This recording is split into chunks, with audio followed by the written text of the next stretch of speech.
My girlfriend cheated on me because I work so much, but she discovered that it was because I was planning to buy a house for us and now she's stalking me. In mid-2022, I met Sarah at work, and we hit it off immediately. I fell for her quickly, and it didn't take long before we started dating. However, Sarah broke up with me early in our relationship over something minor. To make matters worse, she made a scene in front of everyone at work. I was devastated but didn't want to leave my job at first. Eventually, I realized I still felt for her, and seeing her every day became too painful. That's when I decided to quit and find a new job. We lived close to each other, so we bumped into each other frequently over the next few months. We started talking again, but I still had feelings for her, so I couldn't bring myself to consider getting back together. What she had done hurt me deeply. After a few months, she told me she regretted breaking up with me over something so minor. She admitted that doing it in front of everyone was wrong and that she had been thinking about it ever since. She seemed genuinely remorseful, and I could see she meant it. Feeling that her apology was sincere, I asked if she wanted to try our relationship again. She agreed, and by early 2023, we were officially back together. 1 year later, things were going great. We talked about marriage and building a future together, which made me feel ready to take the next step. I decided to surprise her with a proposal and started working extra hours to save for a house so we could marry soon after. I didn't tell her why I was working so much because I wanted it to be a surprise. Then, out of nowhere, she asked for a break. I was blindsided, and when I asked why, she refused to explain. Around the same time, I noticed she had been talking nonstop about a new guy at her workplace. But suddenly, she stopped mentioning him altogether, which made me suspicious. Confused and hurt, I reached out to one of my close friends, Emily, who, along with her boyfriend, still worked at the same place as Sarah. I vented to Emily about what was happening and asked if she knew anything. She said she didn't because she worked in a different department, but she promised to ask around. A few days later, Emily got back to me. She told me that Sarah had been feeling like I was distant lately, especially with me working extra hours and not going out much. Emily said some of Sarah's colleagues had been encouraging her to take a break, claiming I wasn't treating her well and wasn't as invested in the relationship. On top of that, they were trying to match her up with a new guy at work, saying they'd make a better pair. I told Emily about my plans to propose and buy a house for Sarah and me. That was the reason I'd been working so much. I wanted to surprise her with something big. After about 2 weeks, Sarah called me and asked to meet up. I agreed but told her up front that I needed to explain why she wanted a break before discussing anything else. She mentioned how distant I had seemed, saying it made her feel like I wasn't as invested in the relationship anymore. I told her that if she had just talked to me about it, she would have known there was a reason for my behavior, but now, it didn't matter anymore. Then she mentioned the new guy at her workplace. I said his name before she could, and she looked surprised, asking how I knew. I told her I wasn't an idiot. I'd noticed how she suddenly stopped talking about him after bringing him up all the time. She swore that she had never cheated on me. I replied that looking for someone better at the first sign of trouble could be considered cheating by some. At that point, I told her I didn't want to hear whatever else she had to say. Whether or not she wanted to get back together didn't matter. I was breaking up with her regardless. The breakup deeply hurt me. I couldn't bear staying in the same place, so I asked my company for a transfer, and used the money I'd saved for the proposal to start over in a new city. She apologized while talking to Emily, the friend I had vented to. She admitted that she had slipped up and told Sarah about my plans to propose and buy a house. Emily said Sarah broke down crying after hearing that. I appreciated Emily's honesty, but it didn't change what had happened. By mid-December last year, I returned to my hometown to spend Christmas and New Year's with my family. Some friends wanted to organize a party to get everyone together since many of us, myself included, had moved away and were only visiting for the holidays. Sarah was invited too. We barely interacted that night, just a quick hi in passing. At one point, I glanced at her and saw her smiling while chatting with a group of women. That smile brought back so many memories. I realized that seeing her smile still made me feel the same way I did the first time I saw it.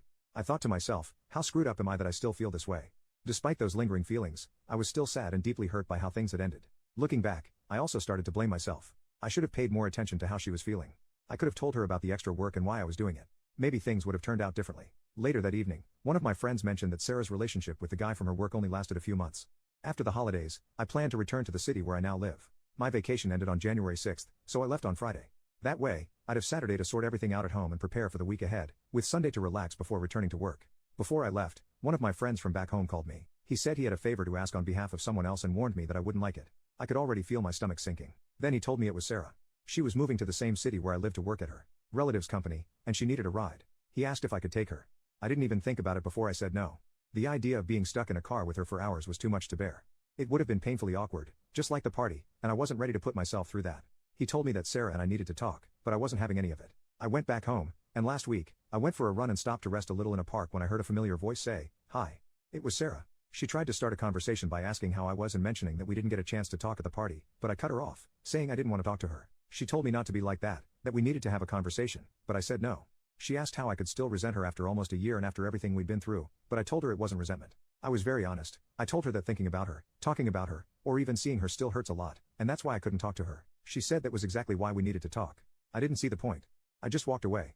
Since then, Sarah has tried to approach me twice, and I've shut her down both times. Some of my friends think I'm being too harsh and that I should talk to her for closure. Others say it's not okay to torture her over what happened forever. But that's not what this is about.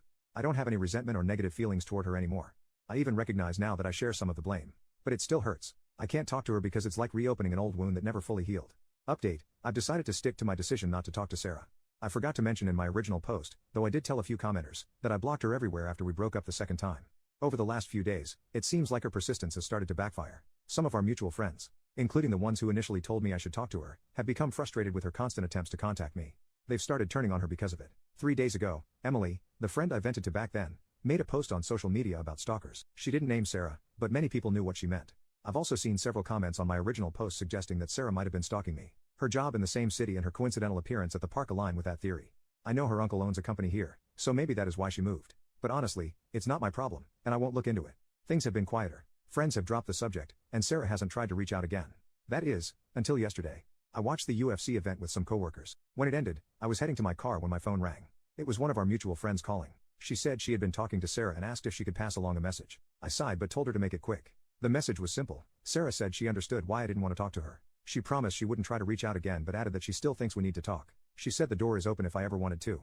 I told my friend I didn't have a message to pass back and asked her not to bring up Sarah again in our conversations. If Sarah's statement is true, it's a relief, but I'm not holding my breath. I wouldn't be surprised if she tried something else.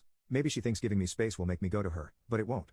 That chapter of my life is closed. Right now, I just want to focus on myself. I probably won't be dating anyone anytime soon. If there is one thing I've learned, I need to get to know people better before jumping into a relationship. I've also been thinking about how loosely I use friend. That is another part of my life I need to rethink.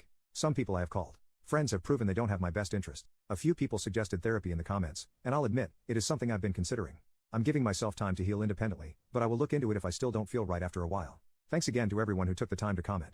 Your advice has been a huge help in sorting all this out.